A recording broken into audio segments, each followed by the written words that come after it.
gastritis, nos dan migraña, o sea, todos esos sistemas que maneja el sistema simpático parasimpático, cuando se ve alterado por el estrés, lo podemos manipular por el único órgano que es el pulmón, porque puede la respiración ser automática o nosotros podemos decidir por ella. Entonces, como un marcapaso, tranquiliza el sistema simpático parasimpático. El relajamiento nos ayuda porque estamos pensando en nuestro cuerpo, empezamos a relajar una parte, un pie, y nos dice que estamos en el aquí y en el ahora, es decir, tenemos un cuerpo y tenemos que pensar qué vamos a hacer con él. Mientras no pensemos en él, si no estamos enfermos, pues nos pasamos la vida estudiando, leyendo, haciendo lo que nos gusta o lo que no nos gusta, pero no a qué vinimos, el significado de nuestra vida en el mundo. Y finalmente lo positivo, pues va a tratar también de quitar esa presión que tenemos a veces que nos causa el estrés. Por ejemplo, si les digo ahorita vamos a tener un examen al terminar la clase, pues ya ustedes van a empezar que alguien le dolió el epigastrio, otros le aumentó las palpitaciones, o sea, todo eso lo podemos manejar a través de la meditación. Pero la depresión, eso se maneja con el ejercicio.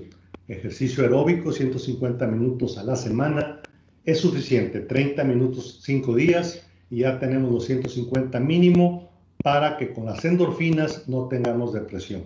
Y en esta época todos vamos a tener depresión, estrés, bueno, vamos a empezar a manejarla de esa manera.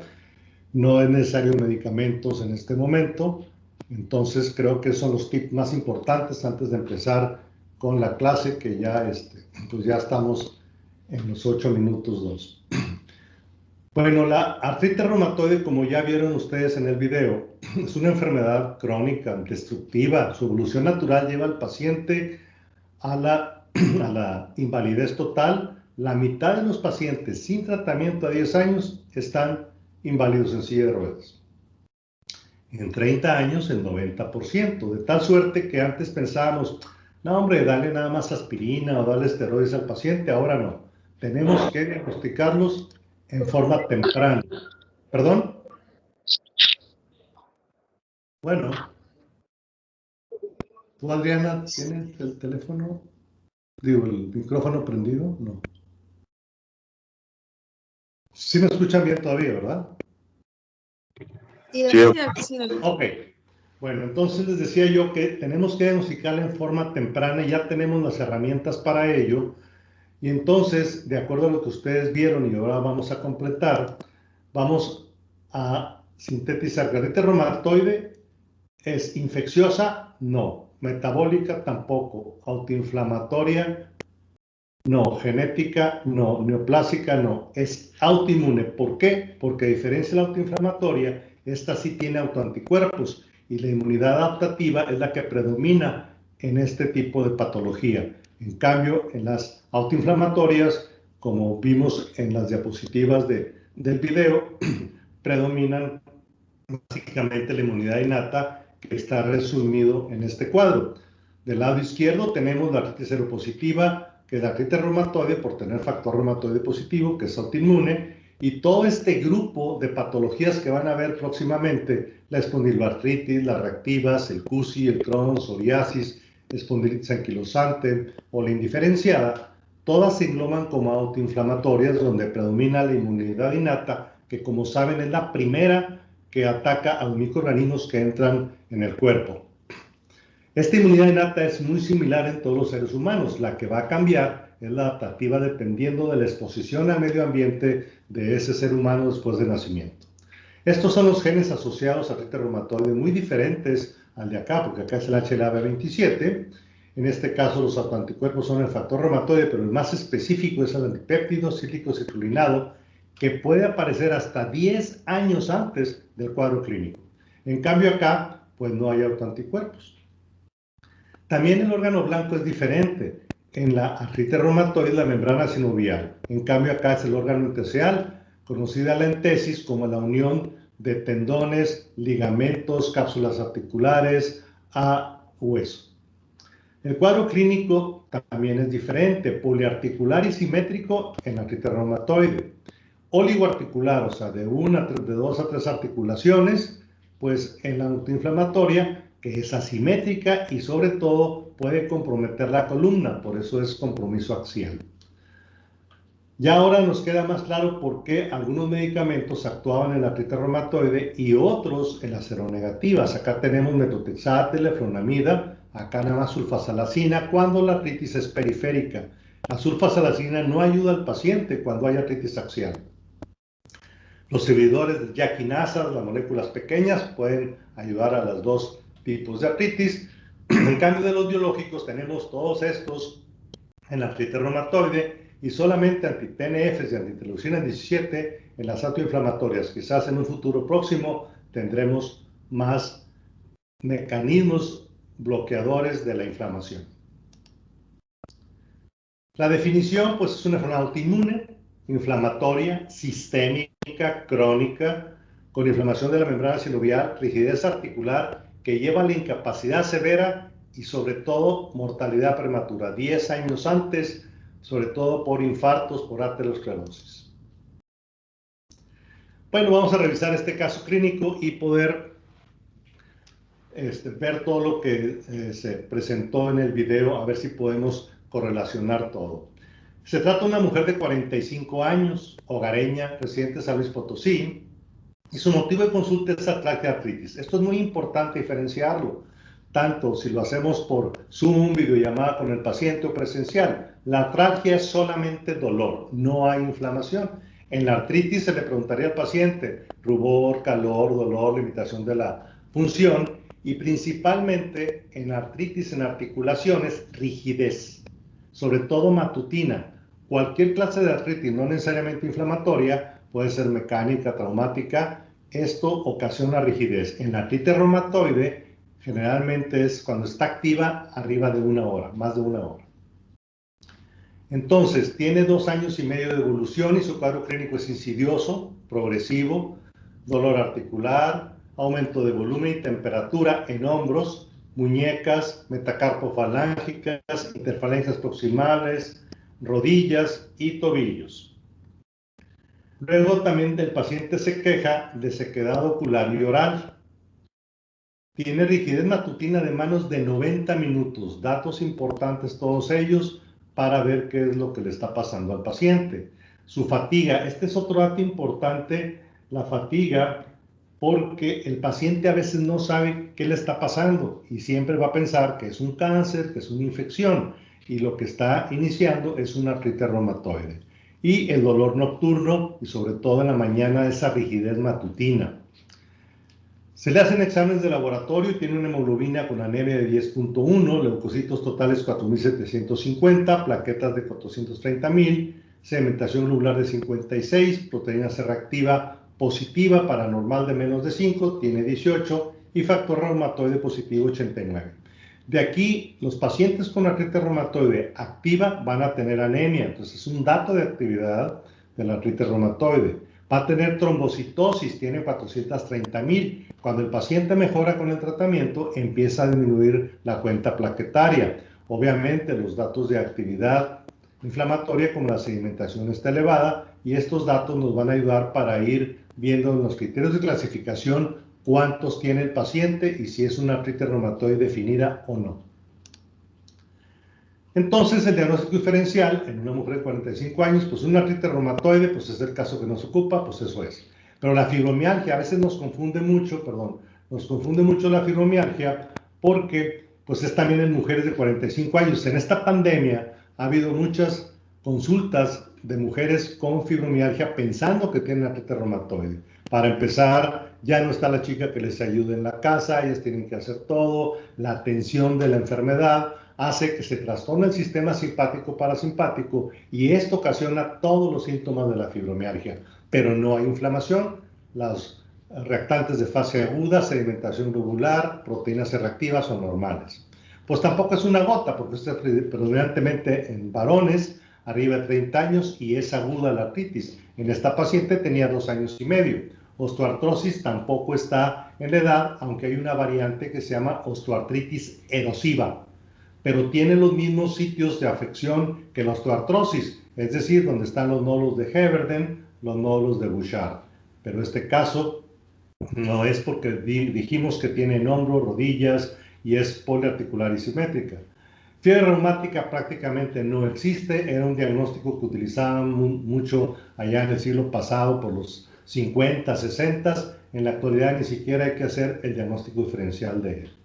Lo pongo aquí porque todavía hay médicos que siguen diagnosticando fiebre reumática.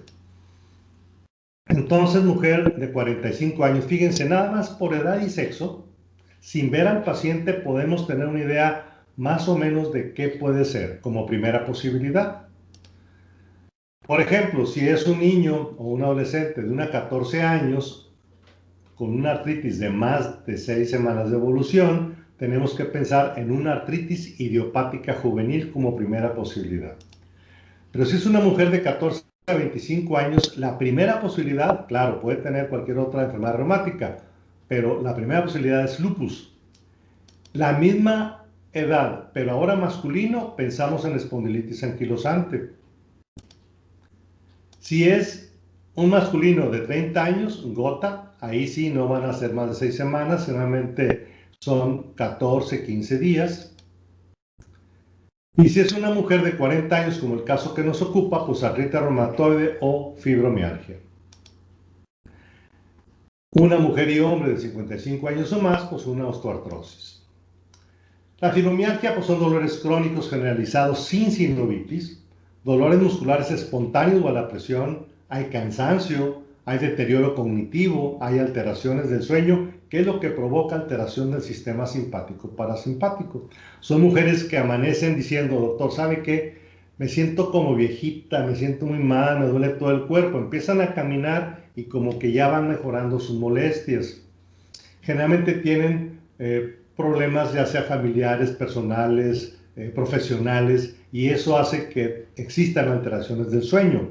Su patrón de personalidad generalmente tiende a ser obsesivo-compulsivo, y eso también cuando las cosas no salen como son, tienen estas alteraciones del sueño que ocasionan fibromialgia. Hay criterios de clasificación, hay de los 90, hay más recientes, y como ven aquí, características asociadas son fatiga, insomnio, rigidez matinal, parestesia, cefalea, ansiedad, intestino irritable, síndrome de ojo seco, fenómeno de Raynaud. Todo manejado por sistema simpático-parasimpático. Entonces, las características más importantes son dolor generalizado y fatiga. En el caso clínico no es ese. Aquí tenemos a la situación clínica artritis, como ya dijimos, en estas articulaciones. Y lo más importante, siempre que pensemos en una artritis reumatoide temprana o clínicamente sospechosa, presionar la maniobra de la prensión, squeeze test o Gesslen, que es poner esta parte, a ver cómo lo vemos aquí, esta parte de su mano, del pulgar al índice, sobre las metacarpofalángicas, exactamente, a ver si lo puedo hacer bien, aquí. Aquí están las metacarpofalángicas, aquí está mi mano, y ahí hacemos presión. Háganlo ustedes, por favor. Si a alguien le duele de un lado o de otro, es que ya empezó artritis reumatoide y le damos una consulta sin costo por ahora. Entonces, en el paciente, incluso cuando lo saludan, puede tener esa molestia, por eso dice al saludarla de mano. También podemos preguntar eso y en la exploración haríamos esa maniobra, que es muy importante. Entonces, en el caso clínico tenemos 2 años con atrasias de artritis en grandes articulaciones, hombros, rodillas, tobillos y pequeñas, carpos, metacarpos, interfalángicas. ¿Cómo clasificamos la artritis? Si es una articulación generalmente como la gota, pues es una monoartritis. De 2 a 3 articulaciones les llamamos pausi u oligoartritis, y una poliartritis 4 o más articulaciones. La paciente tiene artritis, por supuesto, que es poliarticular, simétrica, bien importante, bilateral. Todo esto nos lleva a ese diagnóstico que estamos pensando, que es la artritis reumatoide. En este caso que nos ocupa, ¿hay degeneración articular? No. ¿Hay enteseitis? No. ¿Hay sinovitis? Sí, que es la característica de la artritis reumatoide. ¿Es un problema viral? No. ¿Es un problema bacteriano? Tampoco. Son más agudos estos. Generalmente una artritis bacteriana, para que tengan idea más o menos, se destruye la articulación en 4 o 5 días si no le damos tratamiento. ¿Cuál es la evolución de la artritis reumatoide sin tratamiento? Bueno, esta es la membrana sinovial, que tiene una sola capa de sinoviocitos, En su matriz hay muy pocas células. Sin embargo, cuando empieza la inflamación, esto inicia con una neovascularización, que es esta que se ve aquí. Y primero vemos en las etapas tempranas aumento de volumen, dolor en las metacarpofalángicas, en carpo e interfalanges proximales. Conforme avanza la enfermedad sin tratamiento, hay infiltrados linfocíticos y empieza ya a haber destrucción del cartílago que se aumenta considerablemente con la hipertrofia sinovial llamada panus. Esta es la evolución natural. En este momento podemos nosotros, a través de la clínica y del ultrasonido, detectar sobre todo en la clínica la inflamación y por ultrasonido la neovascularización a través del Doppler de poder. Las poliartritis pueden ser la artritis reumatoide, que es inflamatoria, las seronegativas o la osteoartrosis, que es mecánica. Esta es la ya lo hemos repetido, sinoviositis, en las seronegativas enteseitis y acá hay una degeneración articular. Son simétricas y bilaterales la artritis reumatoide y la osteoartrosis. En cambio, asimétrica, insisto mucho porque así son, las autoinflamatorias o seronegativas. En la artritis reumatoide, este es un dato clave, respeta las interfalángicas distales, afecta carpos, metacarpo e interfalanges proximales. En cambio, en la osteoartrosis, respetan las metacarpofalángicas, solo afecta en nódulos de Heberden, las interfalanges distales, nódulos de Bouchard, las interfalángicas proximales. Este es un dato muy importante para diferenciar un paciente con artritis reumatoide o osteoartrosis. Entonces, el cuadro clínico de la paciente tiene dolor articular, aquí. Ahora ya me salí. ¿Cómo está? A ver, otra vez. Que no cunde el pánico.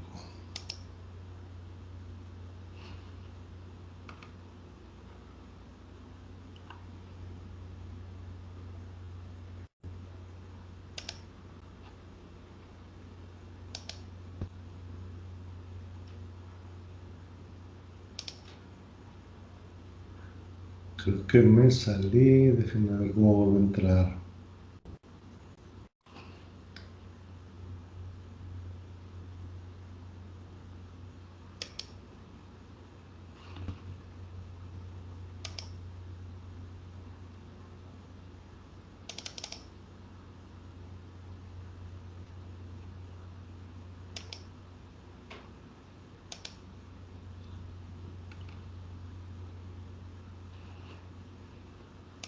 Ahí va.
Bien, les decía yo que entonces, una disculpa por esta interrupción involuntaria.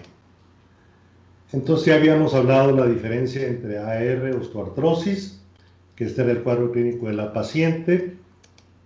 Y entonces, cuántos criterios de clasificación tiene esta paciente? O que son de clasificación o de diagnóstico, nos sirven mucho para poder llegar a ese diagnóstico que queremos.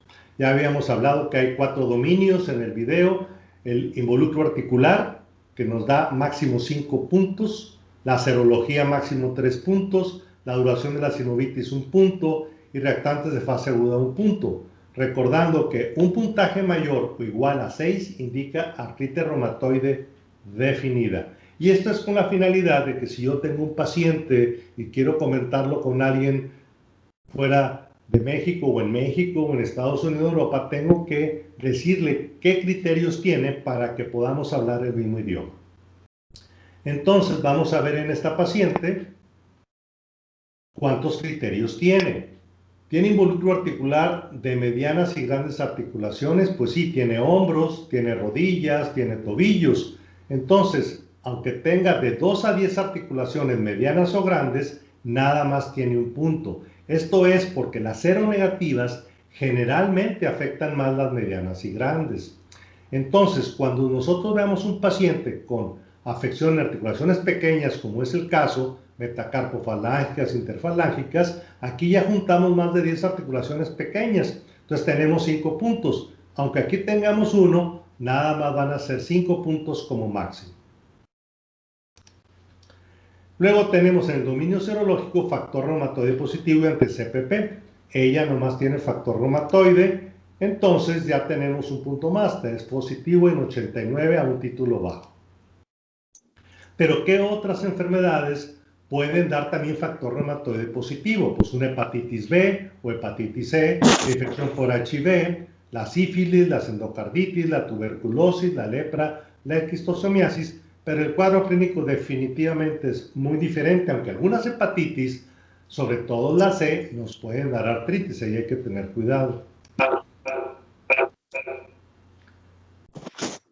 En el involucro articular, tenemos ya, dijimos 5 puntos, serología 2 puntos, ya llevamos 7. Ya con esto podemos decir, la paciente tiene artritis reumatoide definida. ¿Se está escuchando bien, perdón? Sí, era un compañero que tenía el micrófono abierto. Ok, perfecto. Entonces tiene de duración de síntomas, tiene 2 años, entonces ya tenemos que también en la evolución pues le agregamos un punto, tenemos 8.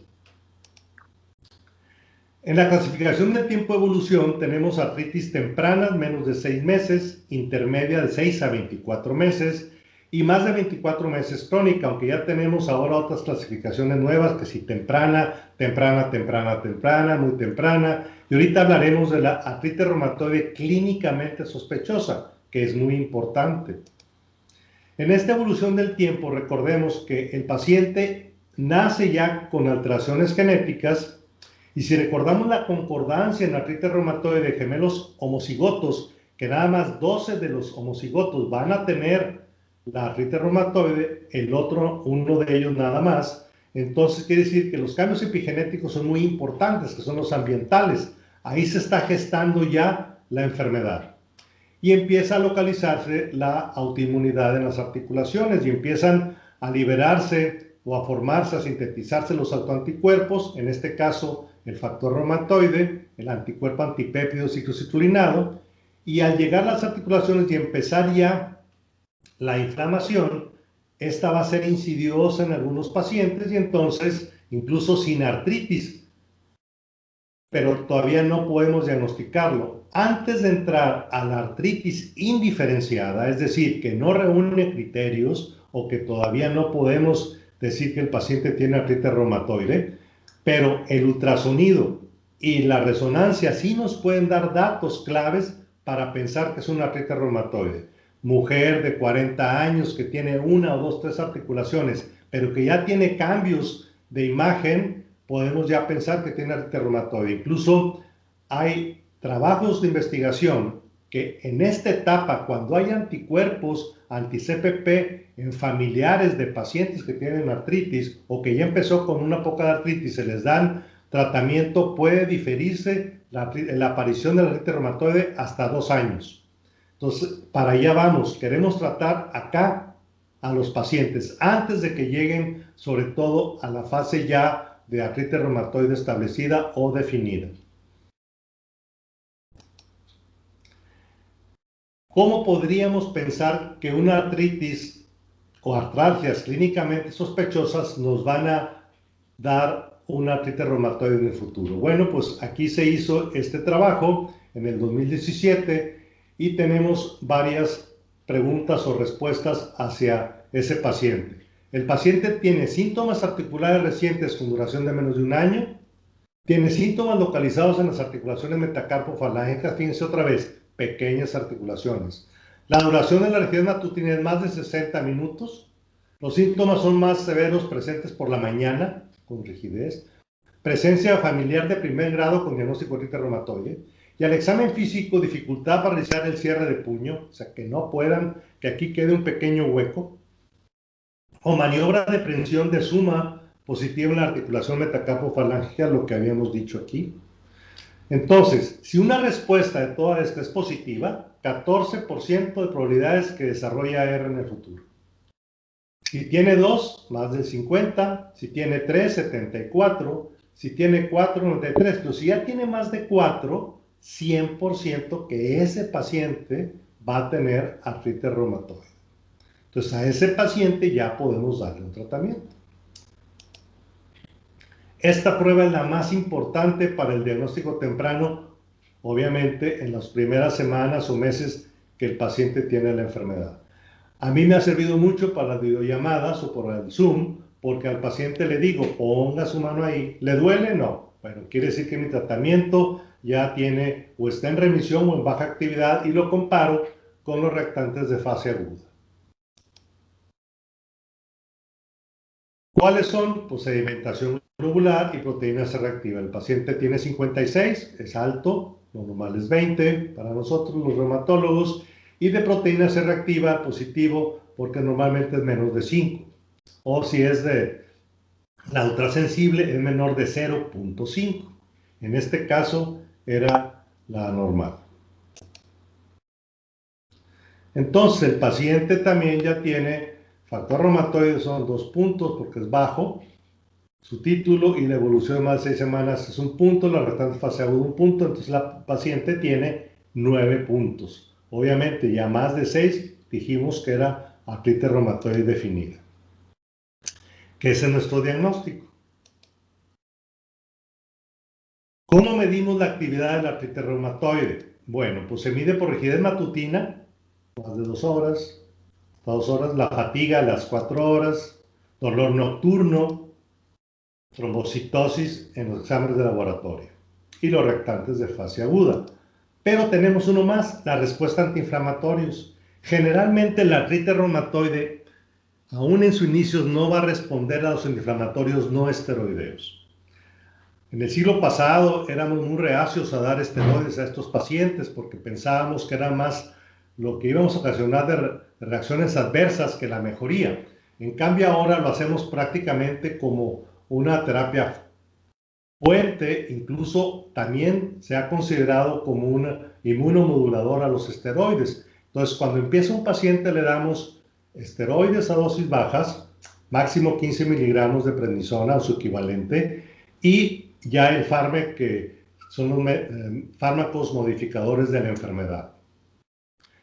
Y ahora tratamos, como ya se verá en algún momento, lo del tratamiento de enfermedades reumáticas, pues que son 4 meses. Tratar por objetivos, treat to target, a la enfermedad, y cada 4 meses revaloramos el tratamiento de los pacientes.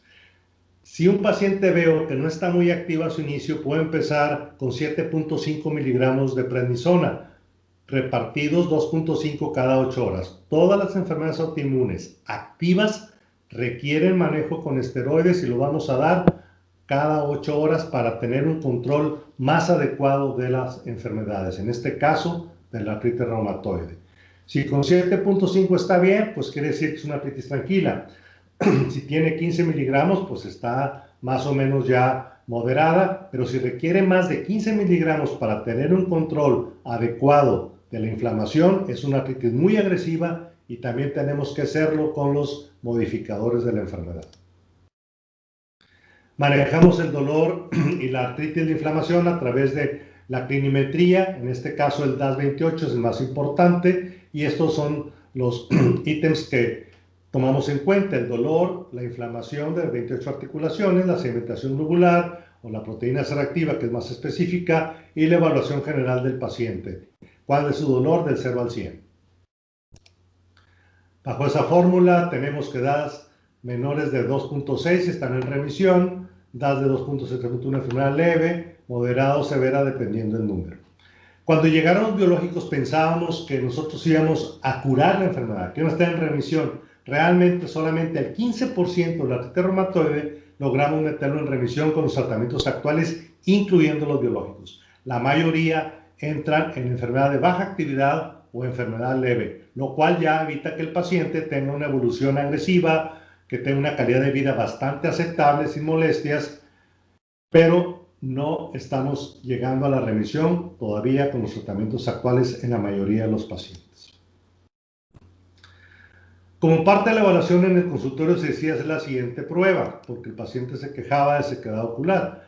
Este es un filtro que ya se vende incluso de papel Whatman 41, tiene un cuadrado aquí de 5 por 5 milímetros, se pone en este ángulo del ojo, en la parte inferior, y entonces esperamos 5 minutos, y esta maniobra, pues el Chover no, porque esto es para las espondilitis anquilosantes, la C es para la ciática, el Tinel es para el túnel carpiano y el Finkelstein es para una tendinitis del extensor del pulgar. Entonces la prueba es la de Schirmer. Y lo que mide es la cantidad de lágrimas que en estos pacientes pueden tener lo que llamamos síndrome de Sjögren secundario. ¿Por qué? Porque primero está la artritis reumatoide, diferenciado del síndrome de Sjögren primario, donde no hay ninguna otra enfermedad asociada. En vista que la paciente tiene sequedad de boca y de ojos con la prueba anterior con unos 5 milímetros de humedad, el diagnóstico presuntivo es síndrome de Sjögren secundario. Entonces, la artritis reumatoide tiene manifestaciones articulares, pero recordar que es una enfermedad sistémica. También nos va a dar manifestaciones extraarticulares, que ya vieron ustedes que pueden ser desde problemas neurológicos a nivel de mielopatía cervical, anemia, puede haber problemas de vasculitis, osteoporosis, hipogonadismos, problemas en la piel, pulmonar sobre todo son los más frecuentes, pleuritis, enfermedad pulmonar intersticial, pericarditis, enfermedad inflamatoria ocular.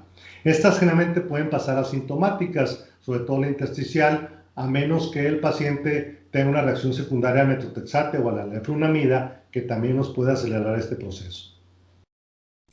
Queratoconjuntivitis zika, síndrome de Sjögren, boca seca. Hay que preguntarlo siempre a los pacientes. Los nódulos reumatoides, manifestación extraarticular.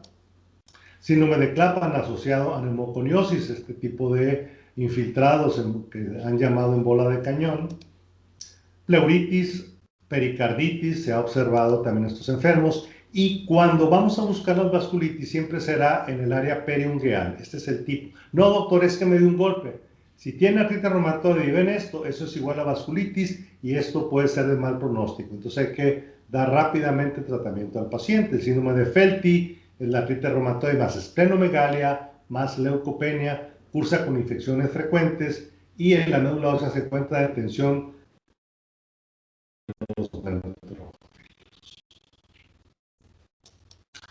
Estas manifestaciones extraarticulares ocurren en un 40% de los pacientes y aumenta 5 veces el riesgo de mortalidad sin tratamiento. Después de 10 años de evolución, estos ligamentos empiezan a ser más laxos y empieza a desplazarse la apófisis odontoides hacia la médula espinal. Normalmente hay una distancia entre la parte posterior del arco del axis y la apófisis odontoides de 3 milímetros. Ya más de esto es subluxación. Más de 6 milímetros ya hay riesgo de ruptura de ligamento transverso y el paciente puede quedar cuadriparético o puede morir. Entonces siempre hay que hacer este estudio en una posición de rayos X, en una lateral de rayos X en flexión. Si la hacemos en extensión, es decir, hacia atrás, se va a reducir y no lo vamos a ver. Tiene que ser en flexión, pero no tan forzada como para que le ocasionemos una lesión al paciente. Cuando esto existe en algunos pacientes, se decide hacer un cerclaje, que esto lo hacen los neurocirujanos, para evitar el desplazamiento y que el paciente tenga una complicación seria. Otra complicación que es bastante frecuente, bueno, ya no tanto porque ya con los tratamientos actuales prácticamente no vemos, pero toda la artritis que ocurre en las rodillas pasa ese líquido a una bursa que se encuentra en la parte posterior, en el hueco popliteo, en este sitio, y entonces ahí esa bursa es del semimembranoso. Empieza a pasar el líquido de la rodilla a la bursa, y entonces la bursa empieza a crecer porque no hay un mecanismo de regreso, una válvula check, que nomás permite el paso de rodilla a bursa, pero no de bursa a rodilla. Entonces, si empieza a caminar el paciente y esa inflamación es persistente, el quiste puede crecer hasta romperse y causar este tipo de manifestación, confundiéndose con una tromoflebitis. No nada más la artritis reumatoide, sino también osteoartritis de rodillas importantes, problemas mecánicos, hemartrosis, todo lo que cause problemas en rodilla puede pasar al quiste y romperse. Ese líquido es altamente inflamatorio, entonces ocasiona esto. El tratamiento es diferente, no hay que hacer, obviamente, anticoagulación, bastante inflamatorios. Si no mejora rápido, podemos poner en forma intraarticular una dosis de esteroides. Entonces, dos de los siguientes exámenes de laboratorio no son útiles para el diagnóstico y seguimiento de pacientes con artritis reumatoide. ¿Cuáles son? Bueno, la biometría hemática dijimos que sí, puede haber anemia, mejora el paciente cuando ya la inflamación disminuye y la trombocitosis baja. Ácido úrico de antihistamina, no hay que pedirlo. Factor reumatoide sí, sedimentación globular sí, antinucleares no. Hay médicos que piden todo. Yo creo que hay que hacer mejor clínica antes de pedir los exámenes. Hay que ser selectivos. Más ahora que estos exámenes, si ustedes preguntan, el costo es altísimo. Entonces, hay pacientes que no pueden pagar esto. Aunque tengan gastos médicos mayores, pues también hay que usar más el juicio clínico. Y en reumatología, como en todas las especialidades o en la medicina, la clínica es sumamente importante. Es mejor que cualquier estudio de laboratorio, de gabinete, porque nosotros vamos a ir enfocando lo que tiene el enfermo. Entonces, este paciente basta que le pidamos una biometría, una sedimentación, una proteína C reactiva, un factor reumatoide, un antipéptido ciclociclinado, para poder llegar a ese diagnóstico presuntivo. Si salen negativos o no, entonces habría que ya hacer nuestro diagnóstico diferencial, pero no hay que pedir antinucleares, SM, RNP, anticuerpos ANCA, o sea, todas esas herramientas de biomarcadores que tenemos en la autoinmunidad. Entonces hay que ser más selectivos, por favor. Entonces, radiológicos que tenemos, ¿cuáles son los compatibles? Pues hay osteoporosis justaarticular, sí, porque la inflamación, las prostaglandinas ocasionan esta osteoporosis cercana a la articulación. Puede haber erosiones dependiendo de la evolución, sí, aumento de volumen, osteofitos no va a haber. Eso lo hay en la osteoartrosis. Disminución del espacio articular sí hay en osteoartrosis y lo hay en la artritis reumatoide, por supuesto, por la destrucción del cartílago. Entonces, una secuencia de radiografías de pacientes muestra progresión con osteopenia justaarticular, disminución del espacio y erosiones, que esto ya no debemos verlo si los diagnosticamos en forma temprana. Entonces, aquí está el aumento de volumen, ya empieza a haber algo de osteoporosis, que acá se ve más, aquí una pequeña erosión y aquí está una gran erosión.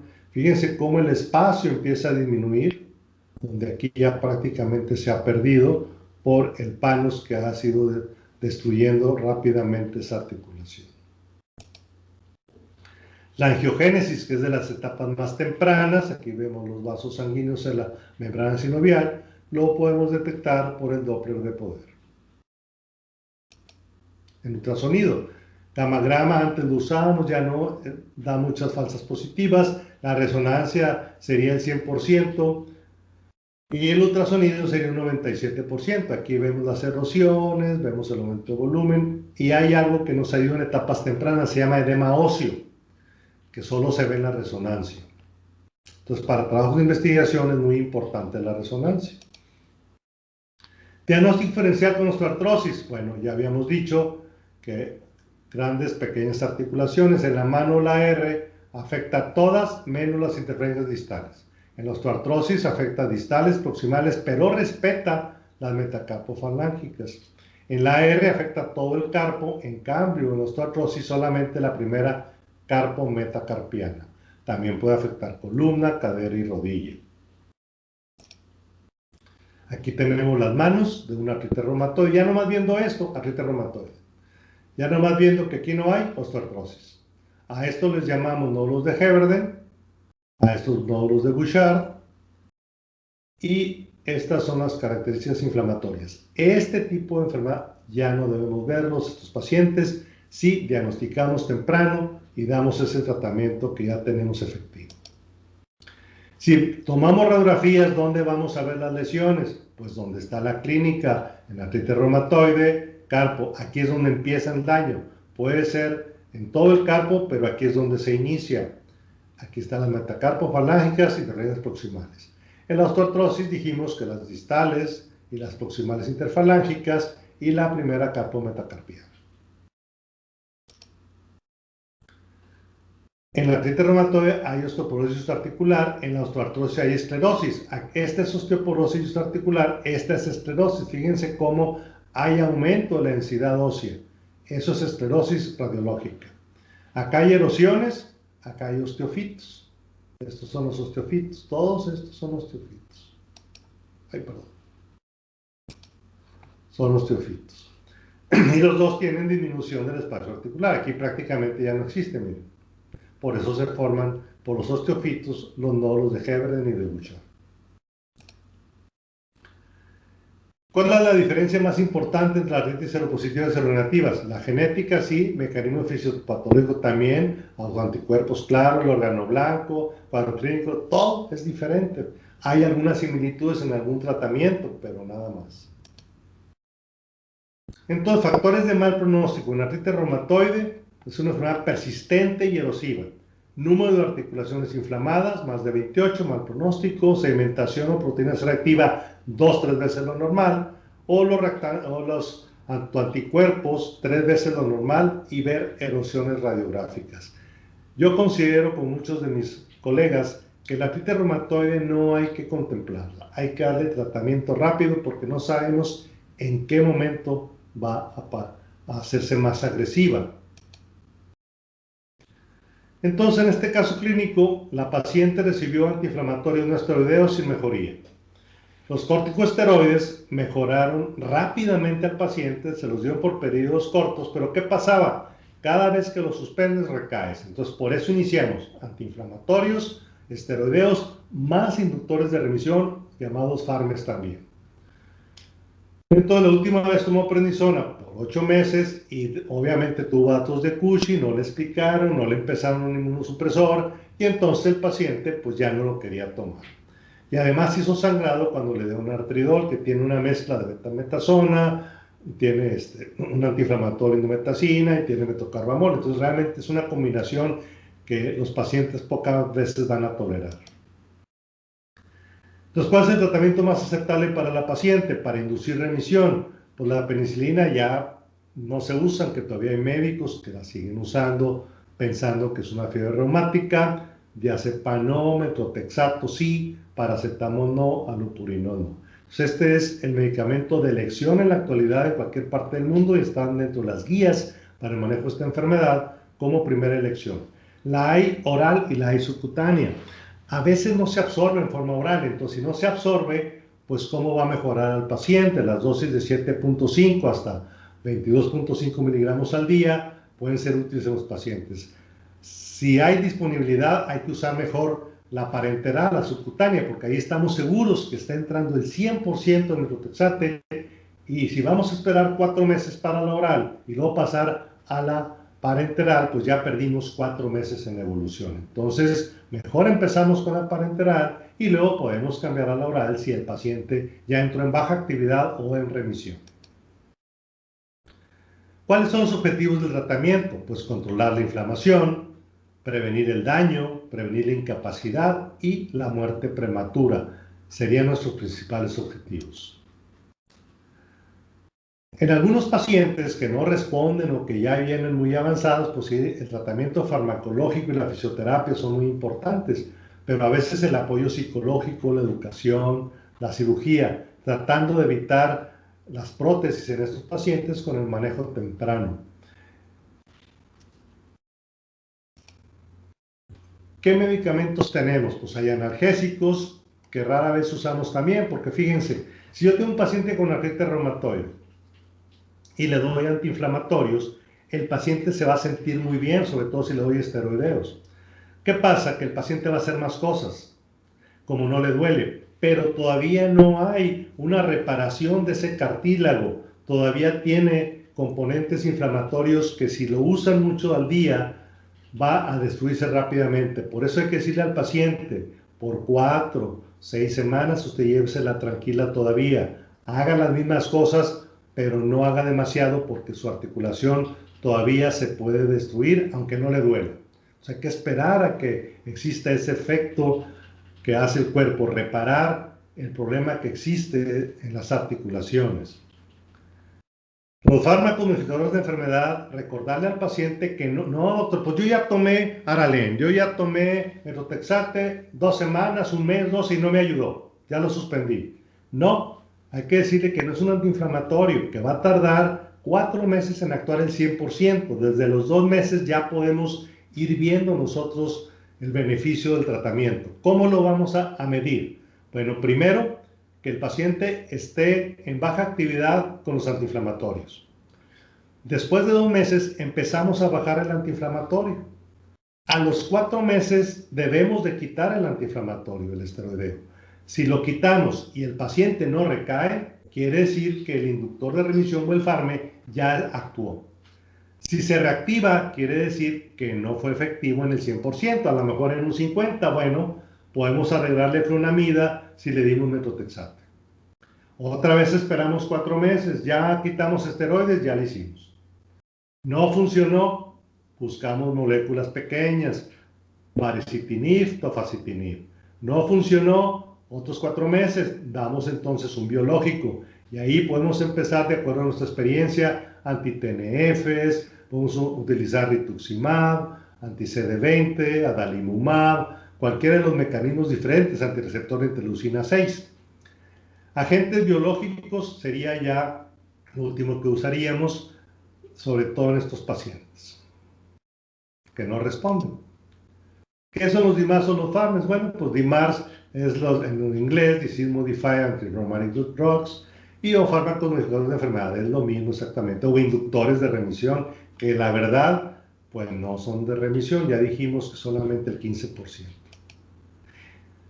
Y quizás porque el paciente ya iba a entrar en remisión. Entonces, ¿los fármacos tienen el potencial de reducir o prevenir daño articular? Sí. ¿Preservar la función de integridad articular? Sí. ¿Reducir los costos totales de atención de la salud y mantener la productividad económica del paciente? Estos son los que tenemos, sintéticos, de isosloquina, leflunomida, metotrexate, estos prácticamente ya no se usan.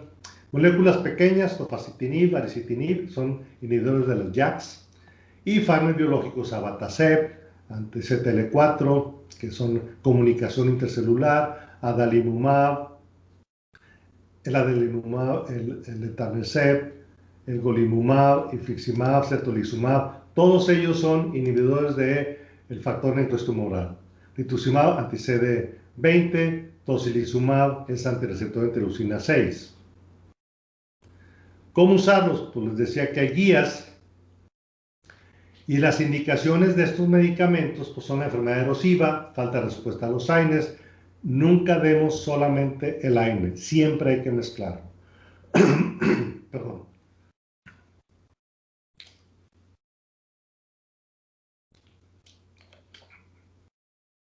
Manifestaciones extraarticulares, marcadores de mal pronóstico. Puntos importantes para los biológicos, para las moléculas pequeñas, realizar PPD, tele de tórax, antes de aplicar agentes biológicos, porque veíamos en un inicio, allá por el año de 1999-2000, que los pacientes desarrollaban tuberculosis, generalmente no pulmonar, sino extrapulmonar. Entonces, en España hicieron un trabajo donde se les hacía el PPD, se les daba tratamiento por 6 meses con isoniazida, y a partir del primer mes ya se le podía dar biológico y ya no desarrollaban tuberculosis. Por eso es una práctica que hacemos rutinariamente. Evaluación frecuente de condiciones infecciosas, sobre todo con los anti-TNFs, toxicidad inmediata, puede haber anafilaxia, y tardíamente cuidar las infecciones en estos enfermos.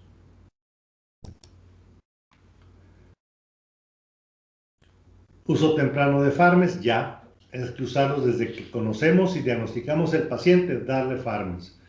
Terapia combinada cuando no mejoran con metotrexate, uso de moléculas pequeñas o biológicas después de falla metotrexate o leflunomida. Han ido cambiando las guías terapéuticas de acuerdo a los nuevos medicamentos.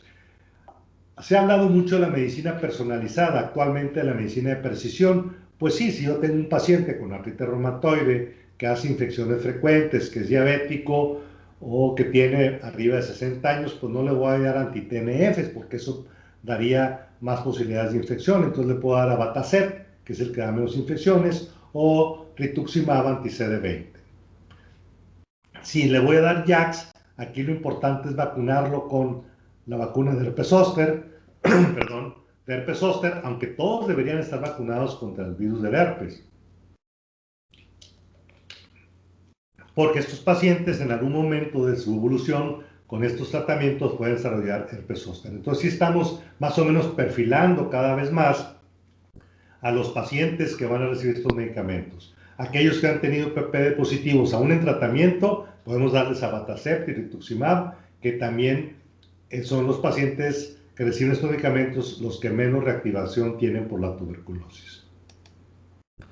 Entonces, como ven, lo más importante en el tratamiento de un paciente con artritis reumatoide es la relación médico-paciente. Es decir, todo esto que acabo de decir tienen que tenerlo en sus herramientas para poder diagnosticar esta enfermedad en forma temprana. De repente alguien les va a preguntar, oye, fíjate que empezó a doler las manos, nomás con hacer esta, a ver, hazte esta prueba. No, pues no, a ti no te voy a hacer estudios. Oye, no, fíjate que sí me duele al saludarme.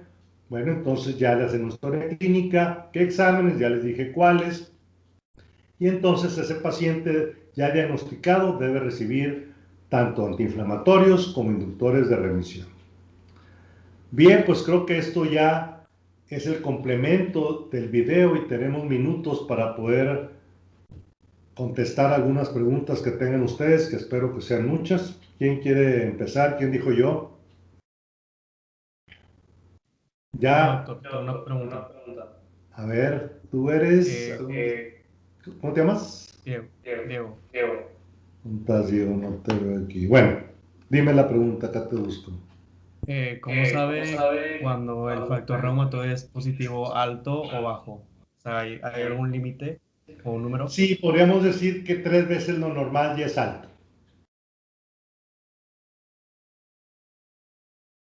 Hay pacientes que tienen, fíjense, hasta 600, 700, lo normal, lo habitual, no lo normal, lo habitual es que anden en 200, 300 por ahí más o menos. Y la anti-CPP igual puede andar 2, 3 veces lo normal. Recuerden que ya saliendo positivo, ustedes ya tienen que pensar que puede ser una artritis reumatoide, pero no se vayan con el examen solamente. La clínica sigue siendo lo más importante, que sean pequeñas articulaciones, más de 6 semanas. ¿Por qué no menos de 6 semanas? ¿Por qué no 8? ¿Por qué no 4? ¿Por qué dijeron 6? Porque la gota, por ejemplo, pues son 13, 14 días sin tratamiento, es autolimitado. Las enfermedades, las traumáticas igual, no duran más tiempo. Las artritis traumáticas, las infecciones por virus también. Entonces, por eso se estableció 6 semanas de evolución.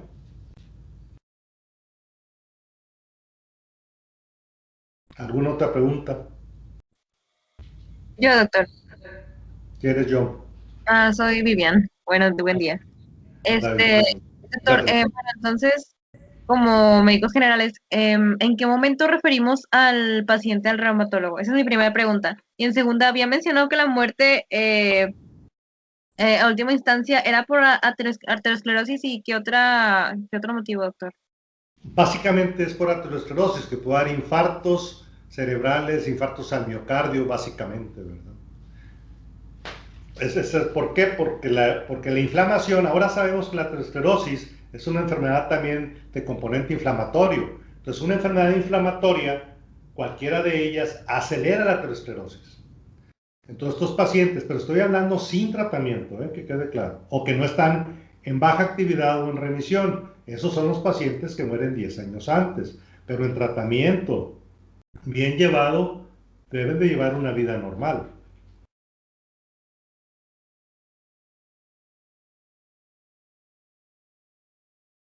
¿Contesta tu pregunta, Bea? Sí, doctor. Y en cuanto a la otra, ¿en qué momento referimos al reumatólogo? Ah, sí. Mira, ahí realmente ustedes pueden empezar antiinflamatorios, pueden empezar esteroides de dosis bajas, todavía podrían empezar metotrexate a dosis bajas, que serían 7.5 miligramos. Ahorita no hay, desgraciadamente en este gobierno ya ven que lo de los niños del cáncer y todo eso era metotrexate, no hay, y el subcutáneo tampoco. Entonces, quizás ya leflunomida sí es un poquito más complicado utilizarla, produce muchas reacciones adversas al principio. Entonces, pues si ustedes ya tienen, por ejemplo, el paciente tiene artritis en sus manos, tiene la prueba de squeeze positivo, proteína C reactiva positiva o sedimentación globular y puede tener factor reumatoide o no positivo o el antipeto citrulinado, pues ya tienen el diagnóstico y ya lo pueden enviar. No necesitan tener los criterios de clasificación, porque acuérdense, la idea es diagnóstico temprano. A veces no van a tener el factor reumatoide quizás, a veces la sedimentación no está tan alta, pero esta prueba ya está positiva, ya se puede enviar. Cansancio, mujer de 40, 45 años, aunque también puede ser un hombre. Entonces, ahorita sí, por escasez de medicamentos antirreumáticos, creo que ya nomás con el diagnóstico temprano hay que enviar al reumatólogo porque sí se va a complicar un poquito para el médico general usar la leflunomida y obviamente ya no las moléculas pequeñas o los biológicos, pero creo que el diagnóstico temprano es muy importante. Lo que queremos cada vez más hacer, que cuando menos en el sector salud, junto con el hospital universitario y el municipio, estamos viendo en una colonia allá en La Croix, en las faldas del Topo Chico, estamos tratando de diagnosticar en forma temprana a estos pacientes y por videollamada asesorar a los médicos generales que están en las clínicas de esa área de la jurisdicción número 1, sin que tenga que ir el especialista ahí. Entonces, nosotros podríamos ver al paciente una vez y en la referencia contra referencia regresarlo al médico general y que él lo siga viendo y dándole indicaciones, por ejemplo, con metotrexate, pues si hay caída de pelo, si hay úlceras orales, si hay anemia, que lo regrese otra vez. Entonces, en esa comunicación es como creemos que en el futuro podemos ayudar al médico general. No somos reumatólogos suficientes en el estado como para atender a todos los pacientes que hay. Entonces, creo que eso nos va a ayudar mucho. Este es un plan piloto que tiene el hospital universitario.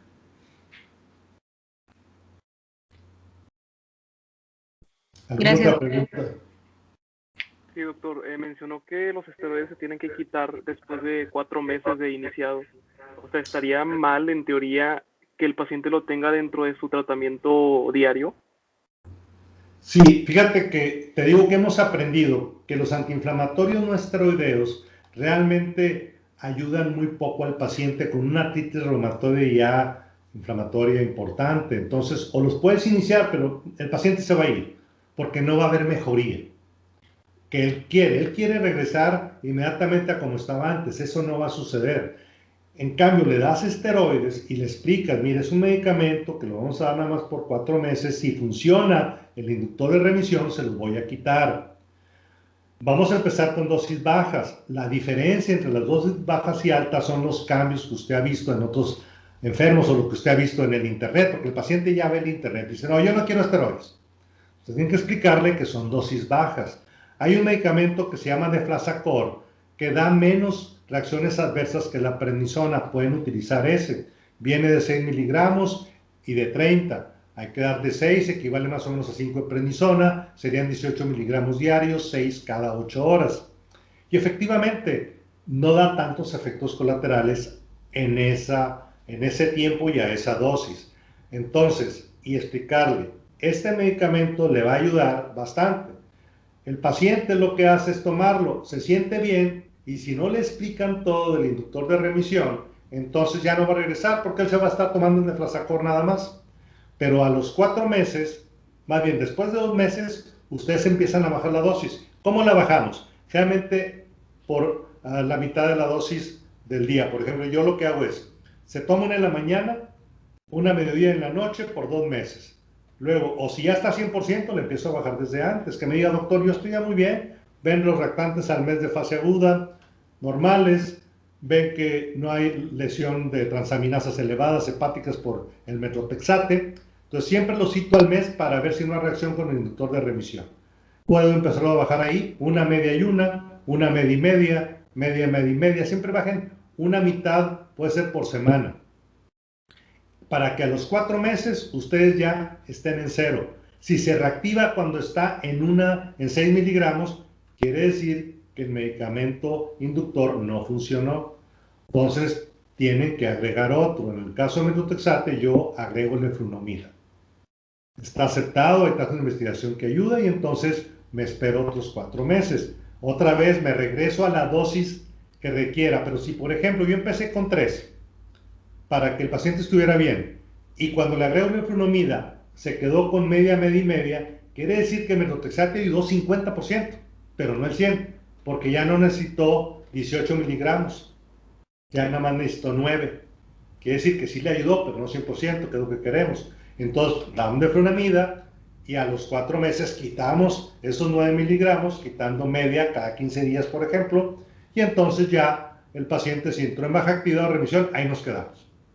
Si no tiene gastos médicos mayores, si no tiene seguro social, ISSSTE, entonces nos quedamos con ese tratamiento.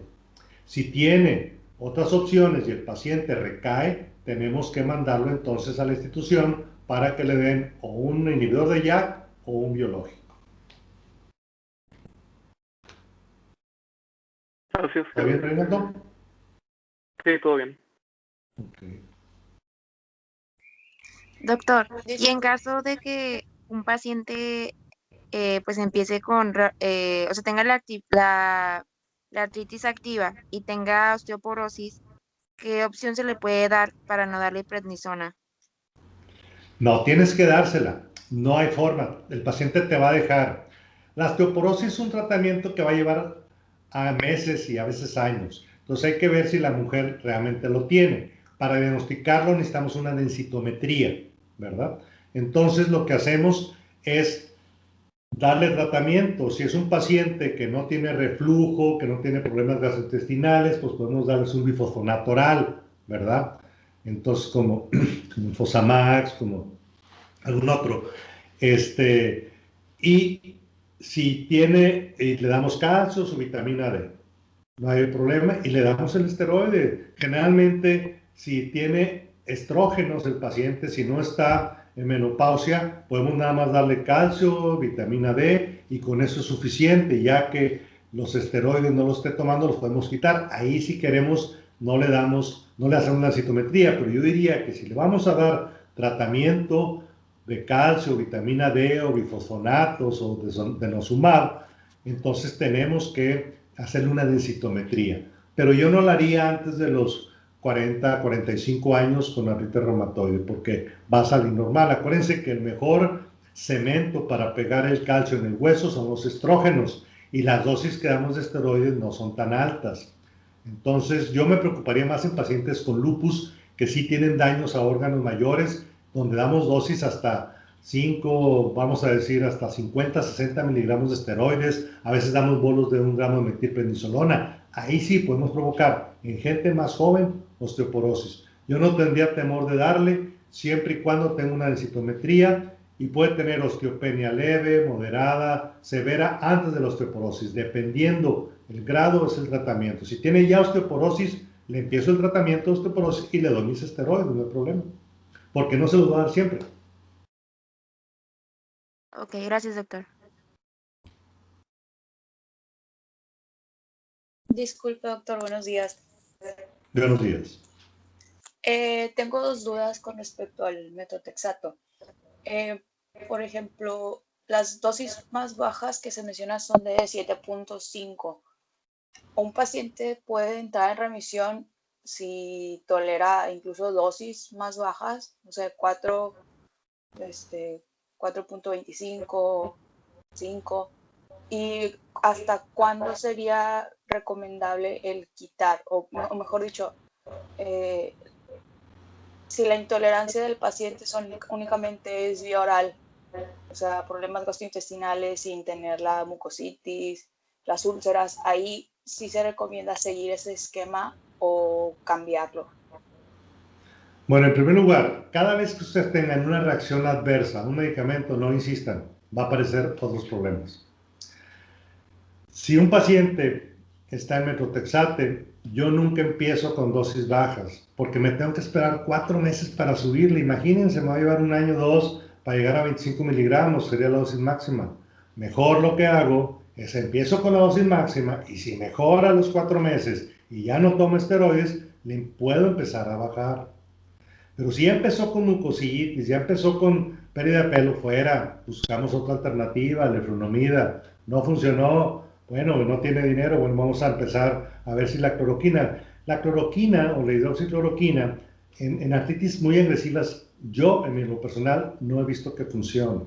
Entonces, la sulfasalazina, además de que no hay y es muy cara la de Estados Unidos, realmente tampoco es un tratamiento de elección. Entonces, si no funcionan, algunos pacientes mejoran todavía con azatioprina, todavía la sigo usando a dosis máxima de 100 miligramos, sobre todo en aquellos pacientes que no tienen seguridad social, que no tienen gastos médicos mayores. Entonces, yo empezaría de una vez con 15 miligramos, ¿verdad? Puede ser una diaria, por ejemplo, 2.5, y al mes hago exámenes. Al mes tú ya tienes información, se elevaron las enzimas, ese paciente ya no se lo des porque te va a dar problemas. Y bajarle la dosis va a ser muy difícil que entre en baja actividad o en remisión. Entonces sí tienes datos clínicos y datos sobre todo de laboratorio que son más tempranos antes que los clínicos de que ese paciente va a tener problemas. Rara vez, si siguieras con el tratamiento, te va a dar anemia, leucopenia o algunos problemas gastrointestinales, algunos que se quejan, cefalea, que son los menos frecuentes. Los más frecuentes son a nivel de laboratorio, elevaciones enzimáticas, a nivel clínico es úlceras orales y pérdida de cabello. Entonces la respuesta es vete rápido a dosis altas y si se puede vía parenteral, porque es posible todavía que no se esté absorbiendo por la vía oral. Sin embargo, insisto, la única forma de la vía parenteral es conseguirlo en Estados Unidos. Ok, y si solo quedan las molestias gastrointestinales, las náuseas, la cefalea, si eso es lo único que persiste, ¿se sigue continuando con medidas sintomáticas o...? No es lo frecuente. Yo no he visto muchos pacientes con problemas gastrointestinales y con cefaleas. Realmente había que buscar otra posibilidad. Y si lo es, bueno, pues es bien fácil. Le bajas o lo quitas, si mejoran, pues si era por eso, ¿verdad? Entonces, otra vez, si tú tienes esas molestias, bajas la dosis, se le quitan, ok, es por eso. Pero al bajarle la dosis se reactiva, pues tienes que buscar otra alternativa, ya sea agregándola o ya sea quitándolo y buscando una sola más. Ok, doctor, muchas gracias. Yo no doy sintomáticos, a menos que el paciente realmente tome varias medicinas porque es diabético, porque es hipertenso. Bueno, pues ahí le tengo que dar a lo mejor omeprazol o algo, pero trato de que mis medicamentos no les den efectos secundarios al paciente, porque si no, se nos va a complicar en el futuro. A menos que esté 100% bien, bueno, pues entonces ahí sí manejo algo, pero no es frecuente que tenga eso. Generalmente los tengo sin omeprazol, sin ninguno de esos medicamentos. Y busco siempre el 100. A veces no lo logro, bueno, pues entonces baja actividad. ¿Y cómo veo la baja actividad? ¿Cómo sé que el paciente está en remisión o no?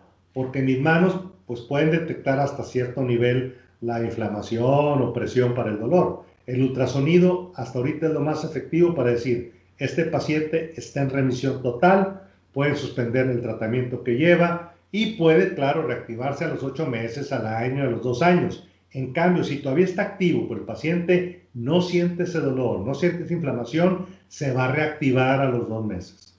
Entonces el ultrasonido sigue siendo una herramienta muy importante como ayuda en el diagnóstico temprano y sobre todo para la toma de decisiones si lo suspendo o no suspendo el tratamiento.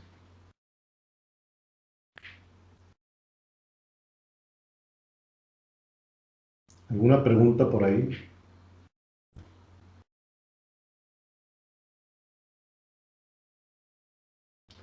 Bien, chicos, pues espero que alguno de ustedes me trate si tengo artritis alguna vez. Creo que les quedó más o menos claro la enfermedad.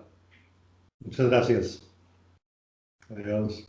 Gracias, doctor. Muchas gracias, doctor. Gracias, doctor. Bonito día. Hasta luego, gracias.